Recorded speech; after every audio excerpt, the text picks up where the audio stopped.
لا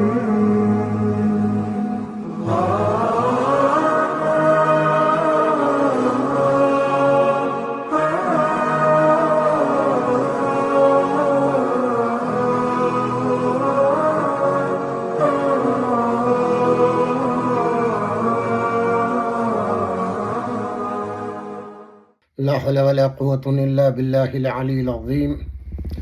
أعوذ بالله من الشيطان الرجيم. بسم الله الرحمن الرحيم.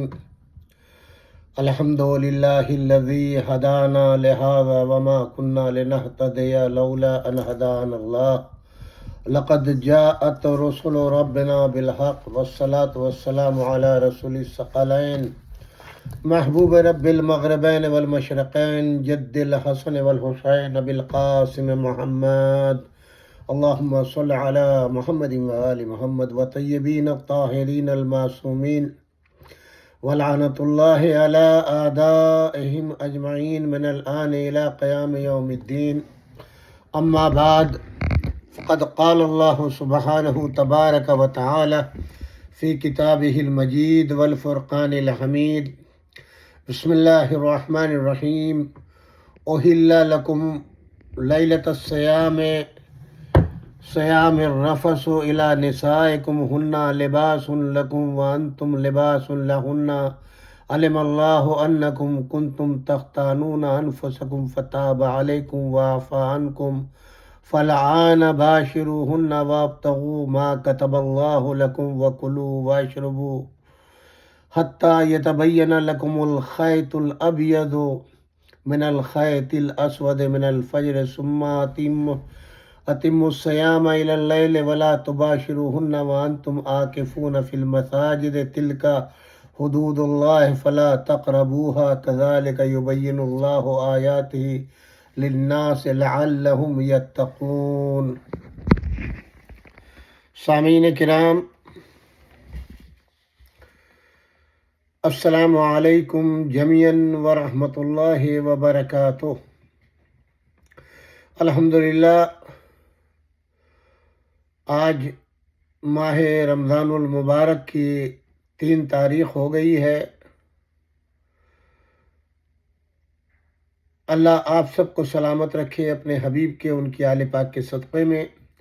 آپ کی دعاؤں کو مستجاب فرمائے، آپ کو صحت و سلامتی عطا فرمائے، آپ کے رزق میں خیر و برکت عطا فرمائے اور آپ کو عمل خیر کرنے کی توفیق دے، روزوں کے رکھنے کی، تلاوت کلام پاک کی اور نمازوں کو پابندی سے پڑھنے کی توفیق عطا فرمائے.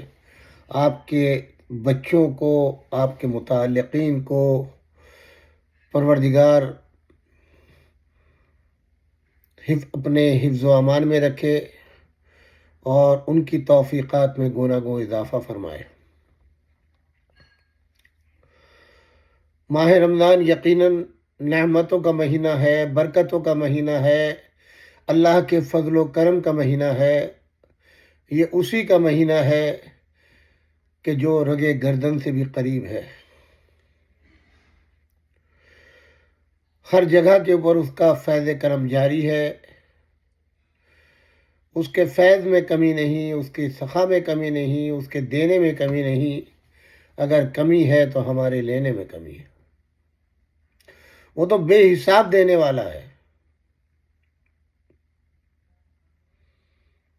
جب آپ قرآن مجید کی تلاوت کریں گے تو آپ کو بہت سے واقعات ملیں گے. مثال کے طور پر جناب مریم سلام اللہ علیہا، جب جناب زکریا علیہ السلام نبی تھے، جناب مریم کے خالو تھے اور ان کے کفیل بنائے گئے، تو انہوں نے محراب میں ان کو بٹھا دیا مسجد اقصیٰ کے، اور وہاں وہ عبادت کرتی تھیں.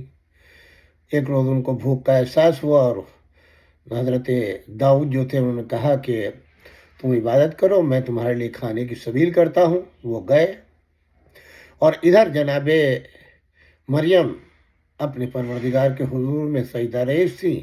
اللہ نے جنت سے فروٹ بھیج دیا، پھل آ گئے. جب جناب داؤد آئے تو دیکھا کہ پھلوں کی ٹوکری رکھی ہوئی ہے، بہترین خوبصورت قسم کے پھل رکھے ہوئے. کہا کہ یہ کہاں سے آئے مریم، کون دے گیا؟ جناب مریم نے کیا فرمایا؟ واللہ یرزق من یشاء بغیر حساب، اللہ جس کو چاہتا ہے بغیر حساب کے رزق دیتا ہے۔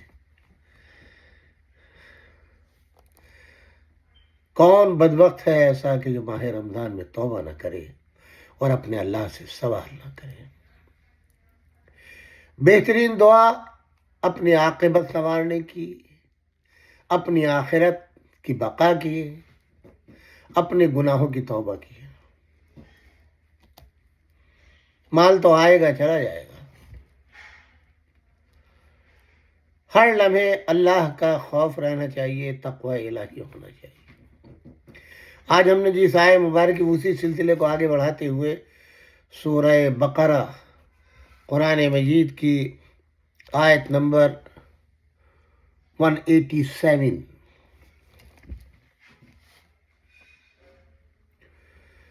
بسم اللہ الرحمن الرحیم، احل لکم اللیلۃ الصیام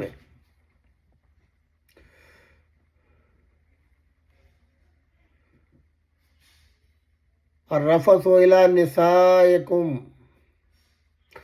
ہم نے راتوں میں عورتوں کو تمہارے لیے حلال کر دیا ہے۔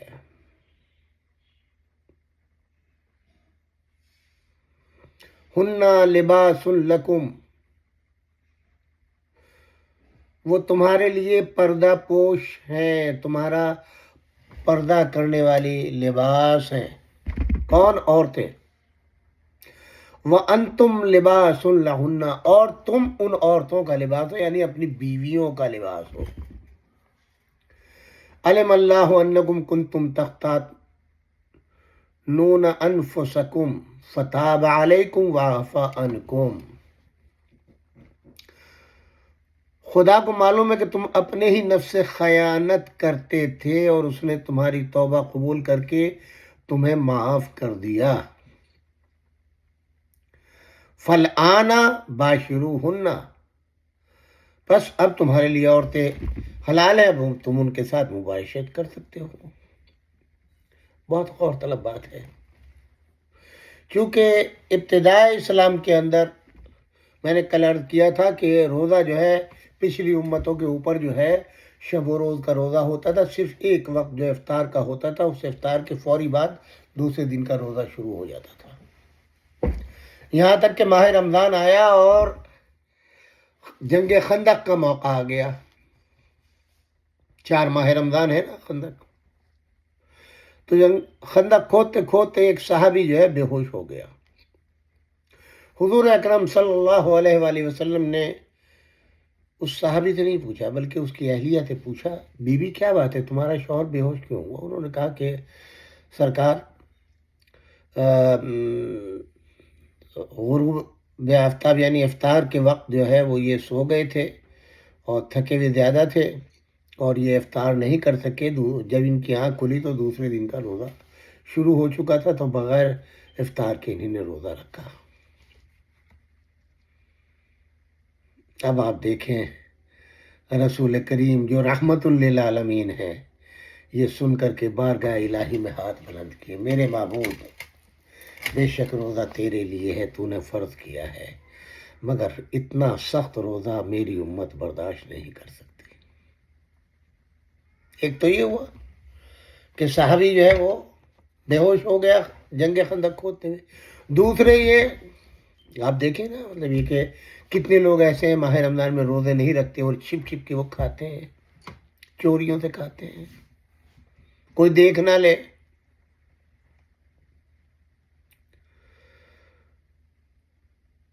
تو بہت سے حضرات جو ہیں وہ اس لیے کہ روزے میں وہ تمام چیزیں حرام ہو جاتی ہیں جو انسان کے لیے جائز ہیں، وہ بھی حرام ہو جاتی ہیں۔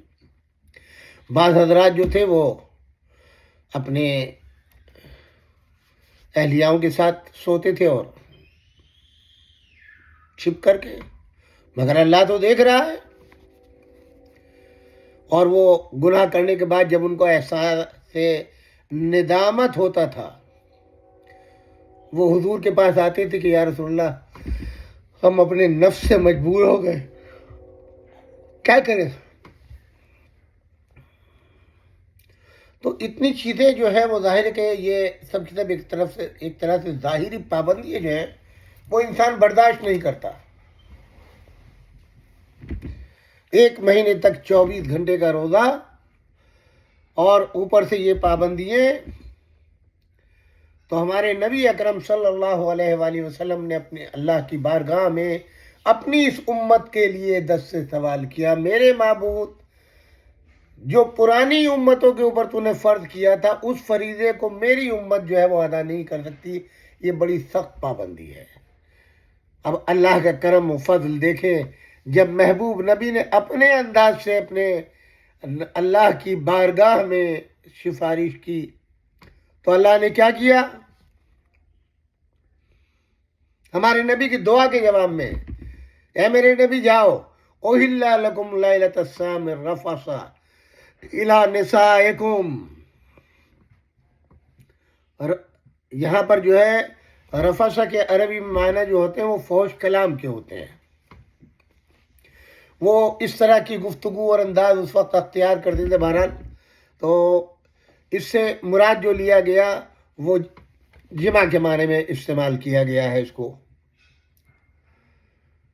لہذا کہا گیا کہ تم جو ہے وہ رات تمہارے لیے ہم نے حلال کر دی ہے، کھاؤ پیو موج کرو. دن میں روزہ رکھو، یعنی صبح صادق سے لے کر کے اور غروب تک. اب یہاں پوری بتا دیے کہ ظاہر ہے کہ اگر مرد روزہ نہیں رکھ رہا ہے تو عورت کو پتہ ہے، عورت روزہ نہیں رکھ رہی ہے تو مرد کو پتہ ہے. یہاں ایک دوسرے کا لباس کہہ کر کے ایک دوسرے کے عیوب کی اللہ نے پردہ پوشی کی ہے. کیونکہ یہی ایک رشتہ ایسا ہے میاں بیوی کا جس میں ایک دوسرے کے بدن کو جانتے ہیں. ظاہری طور پر یہ کہا گیا ہے، باطنی طور پر بھی یہی ہے کہ ایک دوسرے کے عیوب کو ڈھکنے والے ہیں، ایک دوسرے کے عیوب کو جاننے والے ہیں. لہذا لباس سے تعبیر کی ہے. اگر لباس جدا ہو جائے تو انسان ننگا ہو جاتا ہے، کتنا برا لگتا ہے. تو ان تمام عیوب کے اوپر، شوہر کے عیوب پر بیوی پردہ ڈالتی ہے اور بیوی کے عیوب پر شوہر پردہ ڈالتا ہے. اور جب یہ توبہ کرتے ہیں تو پروردگار عالم ان کی توبہ کو قبول کرتا ہے. پھر اللہ کا خود ہی فرما رہا ہے کہ تم جو کچھ کیا کرتے تھے اپنے نفس پہ ظلم جبر کرتے تھے، اللہ وہ جانتا ہے. اللہ نے تم کو آزاد کر دیا ہے یہ حکم نافذ کر کے، اور تم کو معاف کر دیا ہے کہ تم اس وقت کھا پی سکتے ہو. کب تک؟ وَكُلُوا وَاشْرَبُوا، کھاؤ اور پیو، حَتَّى يَتَبَيَّنَ لَكُمُ الْخَيْطُ الْأَبْيَضُ،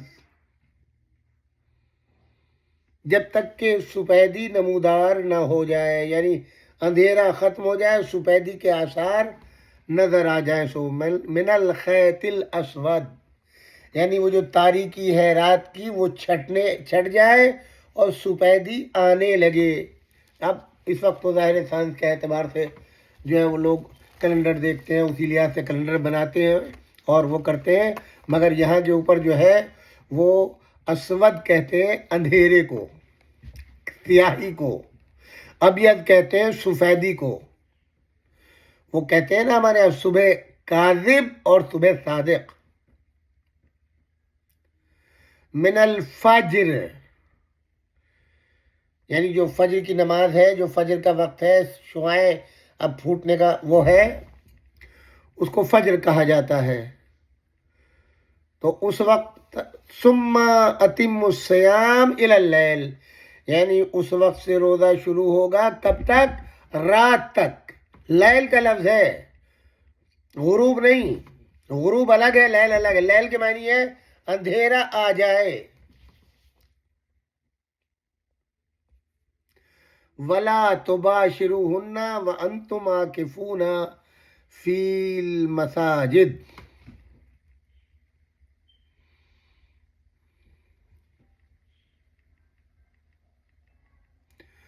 لہذا اللہ نے یہ رات بتا دی ہے، تمام امور بتا دیے کہ رات تمہارے لیے حلال ہے، کھانے پینے کا وقت بتا دیا اور حد مقرر کر دی، یہ اللہ کے حدود ہیں۔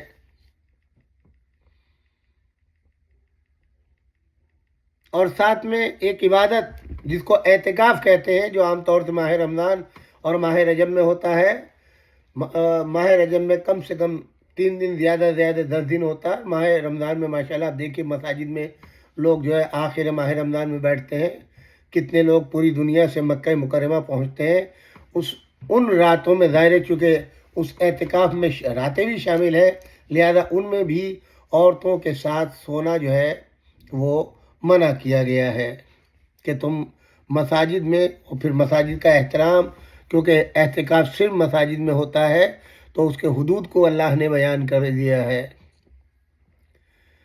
یہ سب اس لیے کیا اللہ نے کہ اللہ ان کے،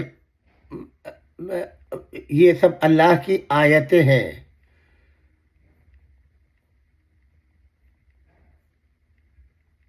ان کے ذریعے سے شاید تم متقی ہو جاؤ۔ اللہ نے واضح طور پر ہر چیز کو بیان کر دیا ہے، کھل کر کے بیان کر دیا ہے۔ تلاوت کلام پاک کریں تو آپ کے مطالعے میں تمام کی تمام چیزیں آ جائیں گی جب آپ معلوم کریں گے۔ یہ سب کے سب وہ احکامات ہیں جن کا جاننا بہت ضروری ہے۔ ماہ رمضان میں لوگ سوالات کرتے ہیں، مختلف قسم کے سوالات کرتے ہیں، اور ایسے ایسے سوالات کرتے ہیں کہ اللہ کی پناہ، یعنی اللہ کی پناہ یہ نہیں کہ علماء نہیں جانتے ہیں۔ یہ شریعت جو ہے کوئی مذاق نہیں ہے، انسان سمجھنے کی کوشش کرے۔ روزے کے معنی یہ ہے کہ آپ کو پروردگار عالم ایک ایسی نئی زندگی دینا چاہتا ہے روزے کے ذریعے سے کہ جس سے آپ دنیا داری کی غلامی سے آزاد ہوں اور تھوڑا سا اللہ کے راستے پر آئیں، جہاں کے اوپر آپ کو واقعی خیر و برکت کا احساس ہو، جہاں آپ کا جو سخت نفس ہے، آپ کا جو دل ہے جس کو شقی بنا دیتا ہے، جب اللہ سے دور ہوتے ہیں تو اس میں نرمی پیدا ہوتی ہے، آپ کے مزاج کے اندر نرمی پیدا ہوتی ہے، آپ کے چہرے پر ایک متانت آتی ہے۔ روزے کے ذریعے سے ایک آپ کو قوت ارادی ملتی ہے کہ آپ کا جو ارادہ ہے وہ مضبوط ہوتا ہے، آپ کو احساس ہوتا ہے دوسروں کا جو آپ کے اطراف میں ہے۔ اس لیے کہ دنیا داری میں انسان اتنا بے نیاز ہو جاتا ہے کہ اپنے قریب کے رشتوں تک کو بھول جاتا ہے، نہ بھائی بہن، نہ ماں باپ، نہ دیگر اعزاء و اقارب، کسی کا خیال نہیں آتا۔ اپنے کو انسان نے اتنا مجبور کر لیا ہے، اتنا مصروف کر لیا ہے کہ اس کو نہ اپنے خدا کی خبر ہے، نہ اپنے دین کی، نہ اپنے مذہب کی، نہ اپنی قوم کی، حتیٰ کہ انسانیت تک کو بھول گیا ہے۔ دنیا کمانے میں اس نے اپنے کو اتنا مصروف کیا ہے کہ اب اس کو کسی کی خبر نہیں ہے، خود اس کو اپنے نہ کھانے کا ہوش ہے، نہ پینے کا ہوش ہے، تو پھر عبادات کا کہاں سے ہوگا؟ مگر رمضان کا مہینہ ایسا ہے کہ پوری دنیا کے اندر ایک آواز ہوتی ہے، ہر ٹی وی چینل کے اوپر، جتنے بھی ذرائع ابلاغ ہیں، حتیٰ کہ اس وقت آپ کی مجبوری ہے، آپ کی زندگی کا ایک پارٹ ہے سیل فون، اس میں ٹک ٹک میسج آنا شروع ہو جائیں گے، رمضان کریم، رمضان نو، رمضان رمضان رمضان، پوری دنیا جہاں آپ نے ڈالا تو اس وقت جو ہے ایک رمضان کا شور غل ایسا ہوگا تو آپ کے ذہن کو جھنجھوڑے گا، رمضان کیا ہے؟ تب بھولا ہوا سبق آپ کو یاد آئے گا، پھر آپ کو احساس دلایا جائے گا کہ رمضان کی برکتیں کیا ہے، رمضان کی رحمتیں کیا ہے۔ تمہیں اللہ آواز دے رہا ہے، اس لیے کہ وہی اللہ جس نے تم کو یہ حیات دی ہے، یہ علم کی دولت دی ہے، یہ 2 آنکھیں نور کی شکل میں دی ہیں، یہ 2 کان بہترین آوازیں سننے کے لیے ہیں، یہ ہاتھ جس سے لکھتے ہیں یا کمپیوٹر کے اوپر چلاتے ہیں یا فون پہ چلاتے ہیں، یہ سب کی سب اللہ کی نعمتیں ہیں۔ تو جب کسی کی نعمت، دی ہوئی نعمت اور تحفہ ہو تو اس کا شکر تو کبھی ادا کرو، اس لیے کہ سب کچھ اس کے اختیار میں، وہ چاہے تو آنکھ کی بینائی کو ختم کر دے، کانوں کی سماعت کو ختم کر دے، زبان پہ لقوہ لا دے، ہاتھ کو بیکار کر دے، تب آپ کیا کریں گے؟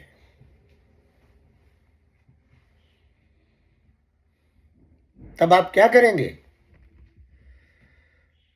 بیماری میں جب مبتلا ہوں گے تب آپ کو قدر ہوگی اپنی اللہ کی ان دی ہوئی نعمتوں کی۔ اسی لیے معصوم نے فرمایا اپنے رب کا شکر ادا کرو، اس سے رشتہ مضبوط کرو، تاکہ جتنا تم اللہ سے اللہ کا شکر ادا کر کے اس سے اپنا رشتہ مضبوط کرو گے اتنا ہی تمہاری نعمتوں میں دوام ہوگا، مصیبتوں سے نجات ہوگی، برائیوں سے بچو گے۔ مولا امیر المومنین علیہ السلام فرماتے ہیں، امام جعفر صادق علیہ السلام کی روایت ہے کہ میرے جد نے فرمایا اگر پوری دنیا مل کر کے آپ کا ساتھ دے اور آپ کا رب آپ سے ناراض ہو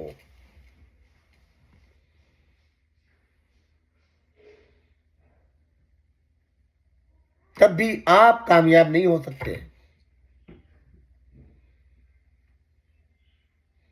اور اگر پوری دنیا آپ کے خلاف ہو جائے آپ کا رب آپ سے راضی ہو تو پوری دنیا آپ کا کچھ بگاڑ نہیں سکتی،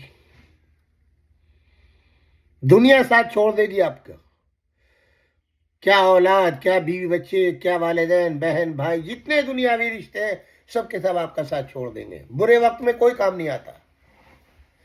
امام علی علیہ السلام فرماتے ہیں اگر کسی کو آزمانا ہو، رشتہ دار کو، دوست کو، عزیز کو، تو اپنے برے وقت میں آزماؤ،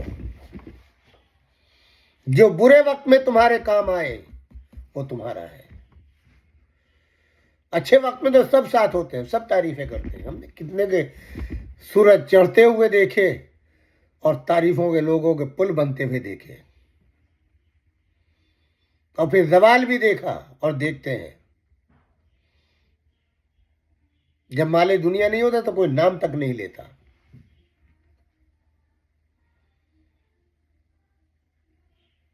تو یہ ماہ مبارک رمضان اللہ سے اپنے رشتے ابدیت کو مضبوط کرنے کا ایک مہینے کا ہمہ وقت ہے، اللہ سے اپنے رشتے کو مضبوط کریں۔ ایسے ہی بیٹھے تسبیحات پڑھتے رہیے، استغفار کرتے رہیے، اپنے کو باوضو رکھیے۔ اچھا ایک چیز یاد رکھیے گا، روزے کے لیے میں بتا چکا ہوں، آیات پیش کر چکا ہوں، جو رعایتیں آپ کو دی گئی ہیں بیماری کی وجہ سے، سفر کی وجہ سے یا دیگر اور نوعیتیں ہو سکتی ہیں، تو اس میں تسبیحات پہ تو پابندی نہیں ہے، باوضو رہنے میں تو پابندی نہیں ہے، جو ماہ رمضان کی فیوض و برکات ہیں وہ تو حاصل کر سکتے ہیں۔ بیماری کی وجہ سے روزہ نہیں رکھا، سفر کی وجہ سے روزہ نہیں رکھا، شدت پیاس کی وجہ سے روزہ نہیں رکھا، بھوک برداشت نہیں ہوتی روزہ نہیں رکھا، بچے کو دودھ پلانا پڑتا ہے اس کی غذا کم ہو جائے گی اس لیے روزہ نہیں رکھا، اور کوئی وجوہ ہو سکتی ہیں، مگر باوضو تو رہ سکتے ہیں، استغفار کر سکتے ہیں، بسم اللہ پڑھ سکتے ہیں، درود شریف پڑھ سکتے ہیں، یہ سب کی سب وہ چیزیں ہیں کہ جو ان تمام فیوض و برکات کے معنی نہیں ہوتے، صرف ایک روزہ نہیں رکھا نا آپ نے۔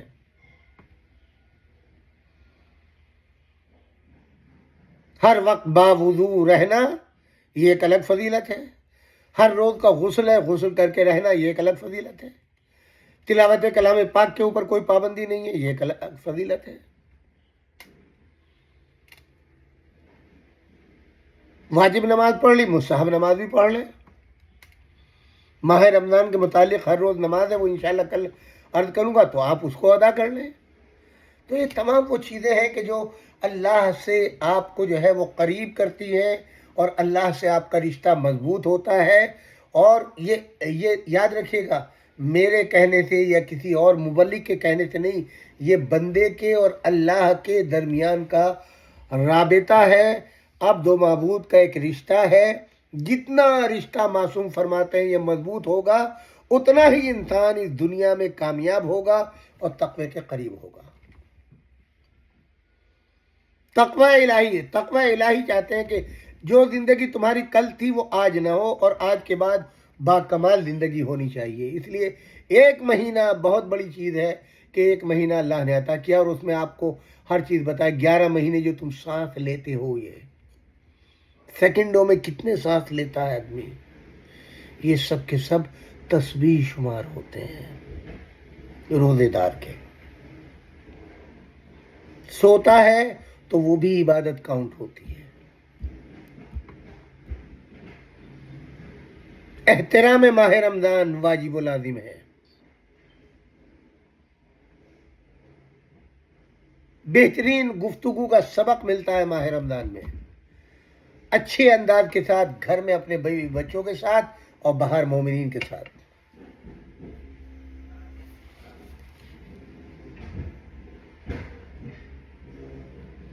یہ ہمارے لیے بہت ضروری ہے. اور پھر اب آپ دیکھیں نا کہ صرف مسلمان نہیں، ماہ رمضان کی بہار تو پوری دنیا کو پتا ہے کہ رمضان کیا ہے. اور روزے کا کانسیپٹ ہر قوم میں پایا جاتا ہے. کوئی قوم ایسی، جتنے مذاہب موجود ہیں اس وقت پائے جاتے ہیں، ہر ایک میں روزے کا کانسیپٹ ہے. کوئی 1 دن کا رکھتا ہے، کوئی 2 دن کا، کوئی 1 مہینے کا. یہ تمام چیزیں آپ کو ملیں گی. مگر روزے کا تصور ہر ایک دین مذہب میں، چاہے وہ اہل ہنود کا دین ہو، یہودیوں کا ہو، عیسائیوں کا ہو، یا اور دیگر اقوام کے ہوں، روزے کا کانسیپٹ کسی نہ کسی عنوان سے موجود ہے. جیسے ہمارے ہاں مخصوص دن جو ہے وہ جمعے کا زیادہ خیر و برکت کا ہے، اہل یہود کے یہاں ہفتے کا دن ہے، اہل نصارہ کے یہاں سنڈے کا دن ہے، اہل ہنود کے یہاں منگل کا دن ہے. تو اسی طریقے سے ہر ایک کے یہاں کوئی نہ کوئی خاص دن ہے، اور روزے کا کانسیپٹ ہر ایک کے یہاں پایا جاتا ہے. اب ہر ایک سے پوچھ لیجئے تمہیں کیا سکون ملتا ہے روزے سے. ہمارے یہاں تو پوری تفصیلات ہیں نا، نمازیں بھی ہیں، دعائیں بھی ہیں، ہر روز کی دعا ہے. ان دعاؤں کو ترجمے کے ساتھ کبھی پڑھ لیجئے. چھوٹی چھوٹی دعائیں جو امام سجاد علیہ السلام اور امام علی علیہ السلام سے مروی ماہ رمضان کی دعائیں ہیں، جب آپ ان کو اپنی، اس لیے کہ عربی ہماری آپ کی زبان نہیں ہے، جب آپ ان کو ترجمے کے ساتھ پڑھیں گے تو پھر آپ کو احساس ہوگا. اور دعا پڑھتے وقت اگر آنکھ سے آنسو نکل آئے، واقعی عشق الہی، اللہ کی محبت، اور جب اپنے کو اس میں بالکل پگھلا کر کے ڈال کے، اس کی یاد میں اپنے کو غلطہ کر کے، دنیا و مافیہ سے الگ ہو کر کے جب وہ دعا پڑھتا ہے تو ایک تصور قائم کرتا ہے اپنی نگاہ میں، اللہ سے ایک رشتہ قائم کرتا ہے اپنی نگاہ میں، اور اس وقت اپنی کمزوریوں کا احساس ہوتا ہے اور اس کی بزرگی کا احساس ہوتا ہے. میں ایسا ذلیل بندہ اور وہ ذات کیسی، میں اس سے ہم کلام ہوں. اس احساس کے ساتھ اگر آنسو آ جائے تو آپ کی توبہ قبول، آپ کا بیڑا پار. اور اب اس روزے کے ساتھ ساتھ سب سے پہلے جو فرض ہے وہ نماز ہے. اولین فرض جو ہے وہ نماز ہے. سیکنڈ روزہ ہے.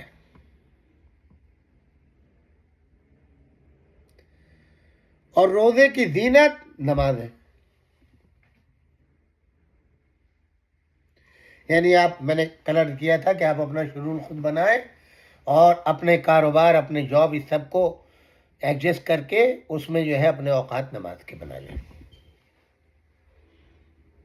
اسی نماز کے ساتھ کوشش کریں اگر آپ کو وقت ملتا ہے تو تلاوت کلام پاک کا. اب تو آپ کو قرآن لانے کی ضرورت نہیں ہے، ماشاءاللہ سے ہر ایک کے فون کے اندر ایپ پڑی ہوئی ہے، قرآن مجید موجود ہے. جتنا ممکن ہو نماز کے بعد قرآن پڑھ لیجیے،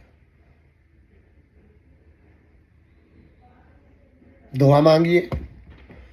لیکن معصوم نے فرمایا بہترین وقت قبولیت دعا کا جو ہے وہ نماز ہے. اب اگر آپ روزے سے ہیں اور روزے کی حالت میں آپ نماز پڑھیں اور نماز پڑھ کے دعا مانگیں تو پھر آپ دیکھیے.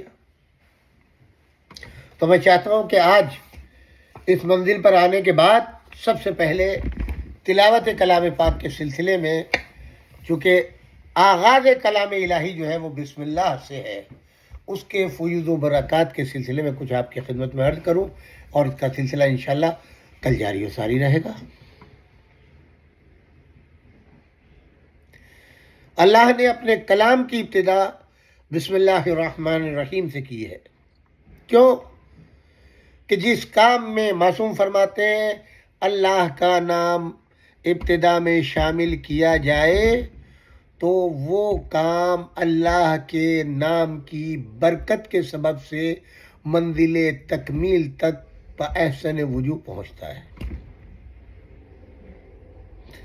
اور اللہ کا نام جو ہے وہ یعنی وہ بڑا مہربان ہے، رحم کرنے والا، اسی لیے بسم اللہ الرحمن الرحیم اللہ کا نام جو ہے اسی لحاظ سے مشہور ہے. اور ہر سورے کا آغاز جو ہے، ہر سورے کی ابتدا اسی بسم اللہ سے کی گئی ہے. قرآن مجید کے 114 سورے ہیں. ایک سورہ جس کو سورہ برات کہتے ہیں، اس کی ابتدا جو ہے بسم اللہ سے نہیں کی گئی، کیونکہ وہ مشرکین مکہ کے لیے عذاب کا سورہ ہے.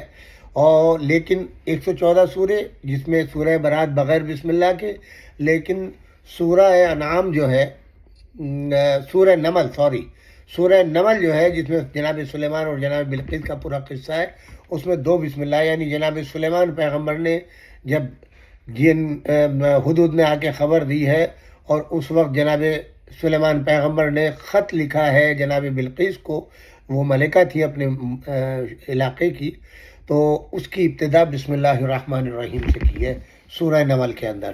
تو اس سورہ کے اندر 2 بسم اللہ ہے، تو 114 سورہ ہیں اور 114 بسم اللہ ہو گئی. ہر سورہ کی ابتدا جو ہے وہ بسم اللہ الرحمن الرحیم سے کی گئی ہے. اور یہ سورہ نمل جو ہے وہ 30واں سورہ ہے، ترتیب کے اعتبار سے 1 2 3 4 کے اعتبار سے 30واں سورہ نمل ہے. اور جب آپ قرآن مجید کا مطالعہ کریں گے، تاریخ کا مطالعہ کریں گے، تو آپ کو پتہ چلے گا حضرت نوح علیہ السلام جب کشتی میں سوار ہوئے تو آپ نے کیا فرمایا. اس کے بعد جو ہے وہ اللہ کا نام لیا اور کشتی جو ہے رواں دواں ہوئی. وَقَالَ ارْكَبُوا فِيهَا بسم اللہ مجریہا ومرساہا اِنَّا رَبِّي لَغَفُورٌ رَحِيمٌ. جب وہ اللہ نے حکم دیا کہ نوح نے کہا کہ اب تم سب کے سب اپنے عوام کو، اپنی قوم کو سوار ہو جاؤ خدا کے نام کے سہارے، کہ اس کا بہاؤ بھی اور ٹھہراؤ بھی، اور بے شک میرا پروردگار بڑا بخشنے والا ہے. مولا کائنات امیر المومنین علیہ السلام فرماتے ہیں کہ بسم اللہ ایسا سرمایہ برکت ہے کہ اس کا ترک کرنا ناکامی کی علامت ہے. اگر کوئی شخص کوئی کام شروع کرتا ہے بسم اللہ نہیں پڑھتا تو وہ اپنے دل کو یقین کر لے کہ وہ اس کام میں ناکام ہوگا. ہمارے ائمہ علیہم السلام نے ہر مقام کے اوپر تاکید فرمائی ہے کہ ہر کام چاہے وہ چھوٹا ہو یا بڑا ہو، اس کا آغاز بسم اللہ الرحمن الرحیم سے کیا کرو، تاکہ وہ کام جو ہے باعث برکت بھی ہو، موجب سعادت بھی ہو. امام جعفر صادق علیہ السلام فرماتے ہیں کہ بسم اللہ الرحمن الرحیم کی تلاوت کو ترک نہ کرو، خواہ اس کے بعد شعر پڑھا جائے. اگر ہمارا کوئی شیعہ بسم اللہ کی تلاوت کو چھوڑ دے گا تو پروردگار عالم اس کو پریشانیوں میں مبتلا کر دے گا، تاکہ وہ اللہ کے شکر کی طرف، اپنے رب کے شکر کی طرف پلٹ کر کے آ جائے. امیر المومنین مولا کائنات علی ابن ابی طالب فرماتے ہیں کل امر ذی بال لم یبدا فیہ بسم اللہ الرحمن الرحیم فہو ابتر. جس محتمی بشان کام کا آغاز بسم اللہ سے نہ کیا جائے وہ نامکمل اور ناقص رہ جاتا ہے. جنگ خندق کے موقع پر آپ نے جب زمین میں پہلا تیشہ مارا ہے کھودنے کے لیے، تو اس وقت جو ہے آپ نے بسم اللہ الرحمن الرحیم فرمایا. علامہ زمخشری کہتے ہیں کہ حضرت نے جس دعا سے پہلے بسم اللہ پڑھا جائے وہ دعا کبھی رد نہیں ہوتی، اور فرمایا قیامت کے دن میری امت کے لوگ بسم اللہ پڑھتے ہوئے آئیں گے، جس سے ترازو پر نیکیوں کا پلہ اس کا بھاری ہو جائے گا، اس لیے کہ اس میں اللہ کے 3 نام ہیں، اللہ، رحمان اور رحیم۔ مولا امیر المومنین علی علیہ السلام فرماتے ہیں جو شخص سوچ سمجھ کر بسم اللہ کی تلاوت کرتا رہے گا اس کے تمام گناہ بخش دیے جائیں گے۔ جناب رسول خدا صلی اللہ علیہ وآلہ وسلم فرماتے ہیں کہ جب مومن پل صراط سے گزرے گا تو بسم اللہ الرحمن الرحیم کی تلاوت کرے گا، جس سے جہنم کے شعلے بجھ جائیں گے، خاموش ہو جائیں گے، اور آواز آئے گی جہنم سے، اے مومن جلدی سے گزر جا کیونکہ تیرے نور نے میرے شعلوں کو خاموش کر دیا۔ جو شخص یہ چاہتا ہے کہ خداوند عالم اسے جہنم کے 19 شعلوں سے نجات دے تو اس پر لازم ہے کہ بسم اللہ الرحمن الرحیم کی تلاوت کرے، جس میں 19 حرف ہیں۔ اللہ اس کے ہر حرف کو ایک شعلے کے لیے سپر قرار دیتا ہے۔ جو شخص بسم اللہ الرحمن الرحیم کی تلاوت کو اپنی زندگی کا معمول بنائے گا، پروردگار عالم اس کے نامہ اعمال میں ہر حرف کے بدلے 4000 نیکیاں لکھ دے گا، اور اس کے 4000 گناہ اللہ مٹا دے گا، اور اس کے مرتبے کو 4000 درجے بلند کرے گا، اس کی عزت کو ارفع و اعلیٰ فرمائے گا۔ معلم کے پاس جب بچہ جاتا ہے اور بچے کو کوئی معلم تعلیم دیتا ہے تو خداوند عالم اس بچے کے لیے، اس کے والدین کے لیے اور خود معلم کے لیے جہنم کی آگ کو نجات کا پروانہ لکھ دیتا ہے۔ کہا جاتا ہے کہ فرعون نے خدائی کا دعویٰ کیا اور اس سے قبل اس نے ایک محل تعمیر کرایا، عالی شان محل، اور اس کے دروازے پر بسم اللہ الرحمن الرحیم لکھوا دیا۔ جب اس نے خدائی کا دعویٰ کیا تو اللہ نے اس کی طرف حضرت موسیٰ کو بھیجا، روانہ کیا، اور موسیٰ نے اس کو دعوت دی جو اس نے مسترد کر دی۔ قال موسیٰ الہی کم ادعوہ ولا ارى بہ خیرا، پروردگارہ میں اسے کب تک دعوت دوں، مجھے تو اس میں کوئی خیر نظر نہیں آتا۔ تو اللہ نے کہا موسیٰ کیا چاہتے ہو؟ میں فرعون کو ختم کر دوں، فرعون پہ عذاب نازل کر دوں، فرعون کو رزق نابود کر دوں؟ ذرا اس کے محل کی طرف نگاہ کرو کہ اس کے مین انٹرنس کے اوپر، دروازے کے اوپر کیا لکھا ہوا ہے۔ جب جناب موسیٰ نے غور سے دیکھا تو دیکھا بسم اللہ الرحمن الرحیم لکھا۔ کہا جب تک اس کے قصر کے اوپر بسم اللہ لکھی ہوئی ہے میرا عذاب نہیں آ سکتا۔ دیکھ لیا آپ نے بسم اللہ کی خیر و برکت۔ جب فرعون کے لیے جس نے خدائی کا دعویٰ کیا ہے، اور موسیٰ جیسا نبی، اولو العزم پیغمبر، صاحب شریعت، اس کو اللہ نے کیا جواب دیا؟ پہلے خود بھیجا ہے جا کے اسے ہدایت کرو، اور جب ہدایت کی تو اس نے قبول نہیں کیا، اس نے انکار کر دیا۔ اب جناب موسیٰ خود اللہ سے پوچھے کب تک اس کو ہدایت کروں، تھک گیا ہوں۔ مدد کے لیے بھائی کو بلا لیے، سارے اختیارات مل گئے مگر ناکام۔ تو کہا پروردگار عذاب نازل کر۔ اللہ پوچھے تم یہ چاہتے ہو میں اسے فنا کر دوں، ختم کر دوں؟ ہاں میں یہ چاہتا ہوں۔ جب ذرا اس کے قصر کی طرف دیکھو، اب آپ نے دیکھا بسم اللہ، جب فرعون جیسے ظالم و جابر کو پروردگار عالم بسم اللہ کی برکت کے سبب سے بچا کے رکھتا ہے، تو ہم آپ جو اس کے دین کے فالوور ہیں، اس کے نبی کے چاہنے والے ہیں، اس کے نبی کے حال کے چاہنے والے ہیں، یہ چھوٹی چھوٹی چیزیں ہیں جس کا ہم خیال نہیں کرتے۔ یہی تبلیغ ہے اس مہینے میں۔ ایک مہینہ اگر آپ اپنے گھر میں بھی افطار کر رہے ہیں، سحر کر رہے ہیں، بچے آپ کے ساتھ ہوتے ہیں، ظاہر ہے ایک مہینہ کم سے کم، چلیے شب و روز میں تو دوپہر کا کھانا آپ اپنے آفس میں باہر کھائیں گے، شام کو بھی پتہ نہیں کس وقت آئیں گے۔ ماہ رمضان میں تو ایک ایسا ہے کہ آپ شیڈول بنا لیتے ہیں، چاہے سینٹر میں کریں یا اپنے گھر میں کریں، بچے آپ کے ساتھ ہوتے ہیں، فیملی آپ کے ساتھ ہوتی ہے۔ اس وقت جب دسترخوان پہ افطار کا وقت ہو جائے تو اپنے بچیوں کو لے کر کے بیٹھیں، بچے سے کہیں بیٹا بسم اللہ پڑھو، سورہ الحمد پڑھو، چھوٹی چھوٹی سورہ ان کو یاد کرائیں، وہ پڑھو کھانے کے بعد، تو اس کو ایک احساس ہوگا۔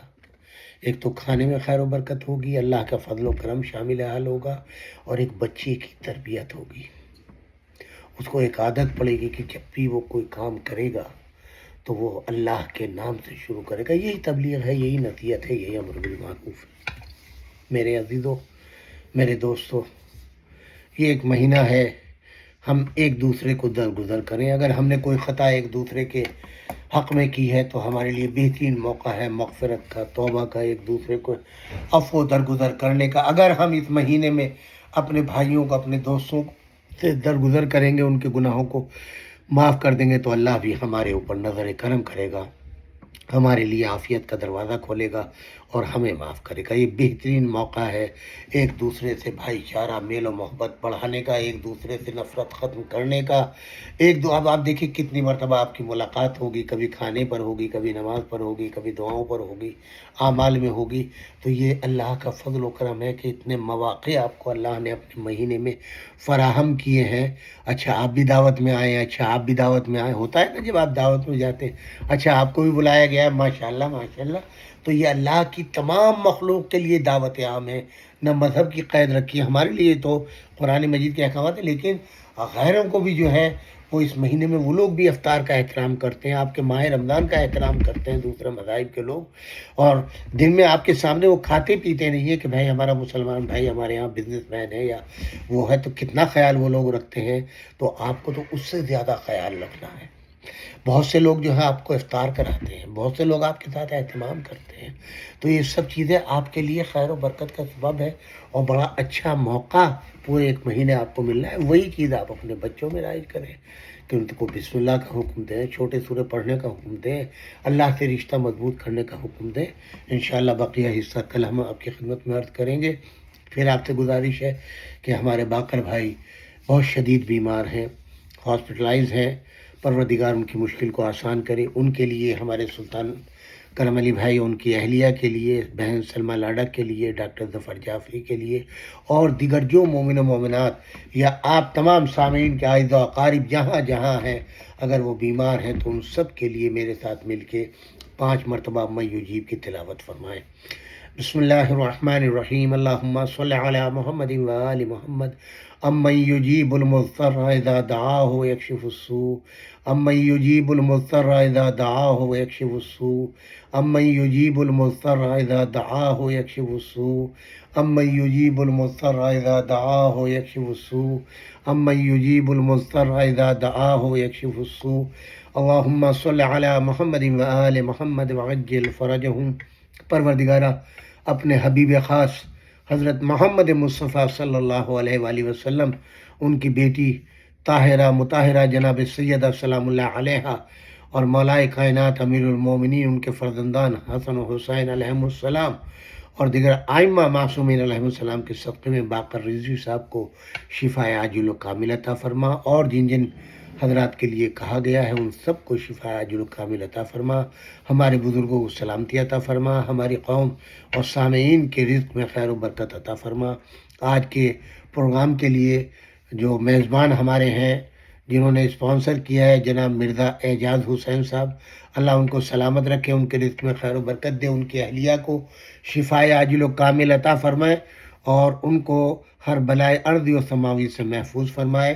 ان کے مرحومین کے لیے، آپ اپنے مرحومین کے لیے، میرے والدین کے لیے، تمام علماء اعلام مراج اعظام جو انتقال فرما چکے ہیں، ان کے لیے سورہ فاتحہ، بالخصوص جناب مرزا اعجاز حسین صاحب کے اعزاء و اقارب مرزا زوار حسین ابن مرزا حامد حسین کنیز صغرا بنت سید اصغر حسین، سید اصغر حسین ابن عنایت حسین، آمنہ بیگم بنت سید حسن، مرزا حامد حسین ابن مرزا کاظم حسین، کنیز حیدر بنت ڈاکٹر مرزا احسان، کنیز طاہرہ بنت سید اصغر حسین، کنیز مہدی بنت سید اصغر حسین، مرزا ابرار حسین، اشرف النساء بیگم بنت احمد علی مرزا،